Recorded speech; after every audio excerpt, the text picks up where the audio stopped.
Porque qual é o principal problema dessa história? É porque o Jesus que nós cultuamos hoje foi o Jesus inventado pela Igreja Católica.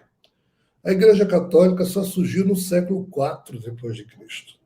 Até o século IV depois de Cristo, o Jesus que se falava não era o Jesus que foi, entre aspas, traduzido pela Igreja Católica após o século IV.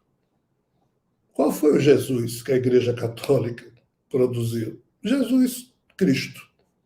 Jesus, o super-herói da Marvel, o Cristo. Sabem quantas vezes Jesus foi chamado de Cristo enquanto ele esteve vivo? Nenhuma. Até porque a expressão Cristo,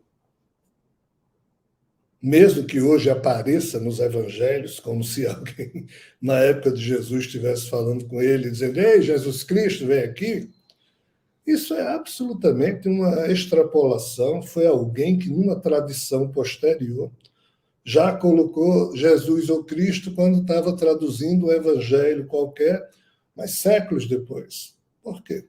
Porque quem criou a expressão Jesus Cristo foi Saulo de Tarso, que, numa reforma íntima formidável, transformou-se em Paulo, já que ele era um judeu que perseguia os cristãos. Mas quando Jesus, depois de morto, olhou para o seu legado e viu que a coisa não ia funcionar e procurou alguém que o pudesse ajudar, e estranhamente Jesus foi atrás do famoso perseguidor dos cristãos, que era Saulo de Tarso, do Sinédrio. E então Saulo de Tarso, que nunca havia cruzado com Jesus em vida, quando no caminho de Damasco se encontra com Jesus ressuscitado,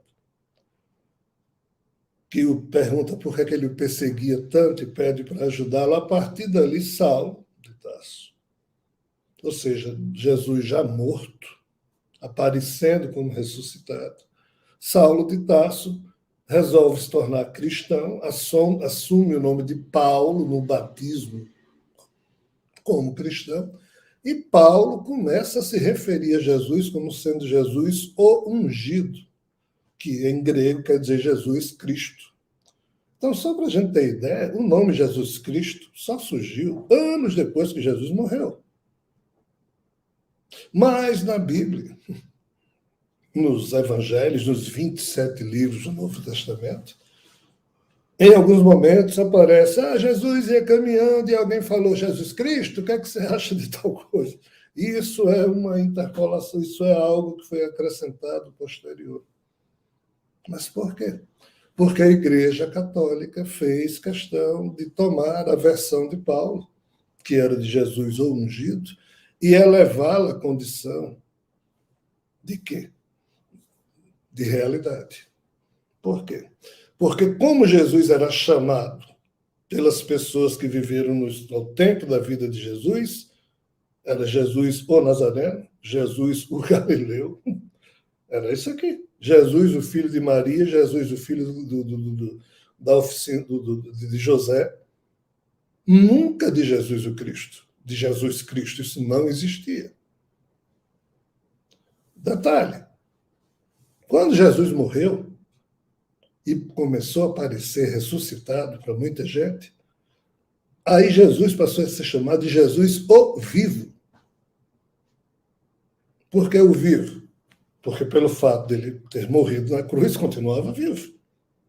Então, em aramaico, nas expressões comuns à época de Jesus, e todo historiador sabe disso que eu estou falando, Jesus nunca foi chamado em vida ou logo após os seus primeiros anos, aparecendo como ressuscitado, de Jesus o Cristo.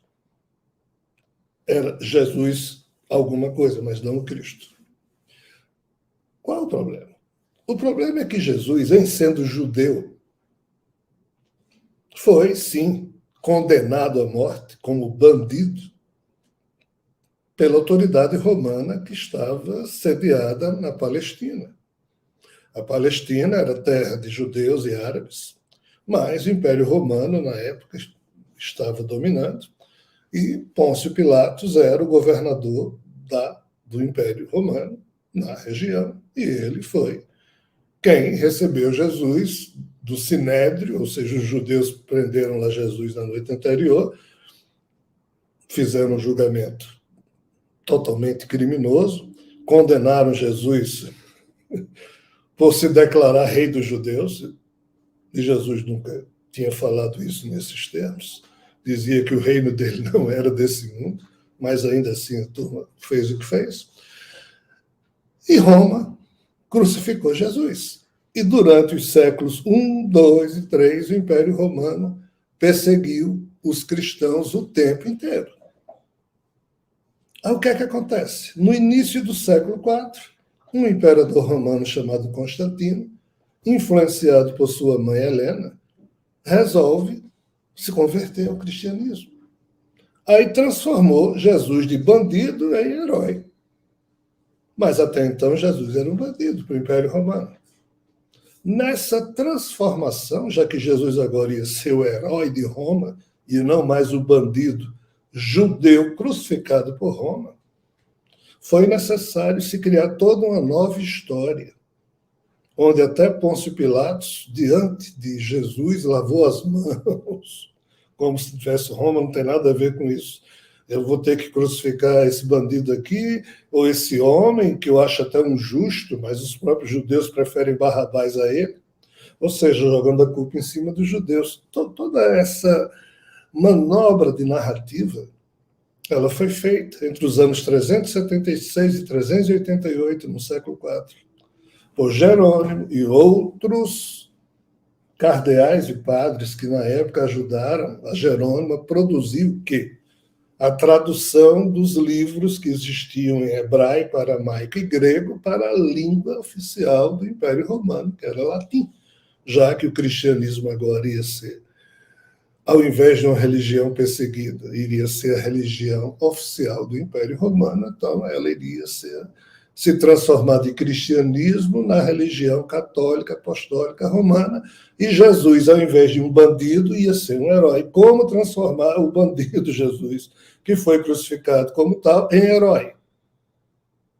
Aí a Igreja Católica encontrou uma forma: chamar Jesus de Jesus o Cristo e transformar Jesus Cristo no quê? Em uma figura igual a Deus. E para fazer isso, a Igreja Católica criou o mito da Santíssima Trindade no Concílio de Nicéia, no ano 325, quando Ário, que era um bispo que dizia, não, Jesus era um ser humano maravilhoso, grandioso, mas ele tinha natureza humana, e os demais bispos que eram contrários a Ário, que queriam elevar a figura de Jesus à condição de igual a Deus. Então, os arianos versus os trinitaristas brigaram durante o ano 325, e Ário, o bispo, foi derrotado. E Jesus ali, entre aspas, foi cancelado como sendo o homem judeu e transformado em Deus, igual ao Pai, e como todos os romanos, entre aspas, sempre foram das religiões greco-romanas, dos cultos pagãos, e sempre existiam trindades, triunvirados, trimurtes. Então, a Igreja Católica também precisava de uma tríade. Então, criou a Santíssima Trindade e inventou a figura do Espírito Santo. Jesus nunca falou do Espírito Santo. Jesus falava do Espírito de consolação e do Espírito da verdade. É uma outra história. Então, a Igreja Católica criou o mito da Santíssima Trindade para poder esconder o homem judeu, Jesus, o bandido crucificado, para fazer com que as gerações futuras se esquecessem do aspecto judaico dessa história e vissem o Jesus herói dos romanos, mas feito Deus. E por isso Jesus Cristo ficou assim denominado, para que ninguém mais falasse em Jesus o Galileu, Jesus o Nazareno. E nem muito menos Jesus o vivo, ou seja, aquele que ressuscitado começou a contar histórias um pouco diferentes ou bem diferentes daquela que contou quando estava entre os apóstolos. Então, fazendo um fechamento. Se alguém perguntar aos registros acásticos, que são as memórias que os elétrons que existem desde o início do Big Bang até hoje, são os mesmos elétrons, nada se cria, nada se perde, a mesma quantidade de elétrons. Mas tudo se transforma, por quê? Porque, como Charron, que é um físico nuclear francês nos anos 70 do século passado, ele descobriu que os elétrons têm memória e gravam tudo que eles vivenciam. Então, todos os elétrons do universo gravam tudo a toda hora. Então, a vida de Jesus está gravada lá. Isso são os chamados registros acásicos ou akáshicos. E a verdade, ainda que se criem narrativas falsas, ali permanece. E se fosse perguntado aos registros acásticos, dos 3 primeiros séculos, como é que Jesus era chamado? Foi o que eu disse para vocês. Jesus, ou Cristo, passou a ser chamado pelos seguidores de Paulo, e a Igreja Católica aproveitou e